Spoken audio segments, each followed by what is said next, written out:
मला असं वाटतं की जनरली संक्रांत ही 14 जानेवारीला असते, त्यामुळे आत्तापासून लोकांनी पतंग उडवू नये. या सगळ्या चर्चा ज्या आहेत, या सगळ्या पतंगबाजीच्या चर्चा आहेत. काय चर्चा झाली ती उद्धव साहेबांना माहिती आहे आणि राजसाहेबांना माहिती आहे, आपल्या कोणालाही माहिती नाही. पण मी एवढं निश्चितपणे सांगू शकतो की जे रोज बातम्या बघतोय, अजून संक्रांतीला वेळ आहे, इतक्यात पतंग उडवू नये. परंतु जागा वाटपाच्या संदर्भात तुमच्या दोन पक्षांमध्ये काही प्राथमिक स्वरूपाच्या चर्चा झाल्या आहेत की नाहीये, की अजूनही मला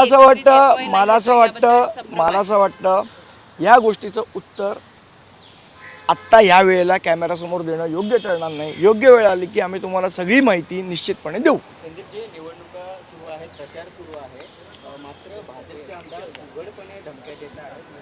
जास्त कराल तर कापून टाकण्यासोबत भाजपचे आमदार बावनकुळेंच्या समोरच विरोधकांना माज, दुसरं काही नाही.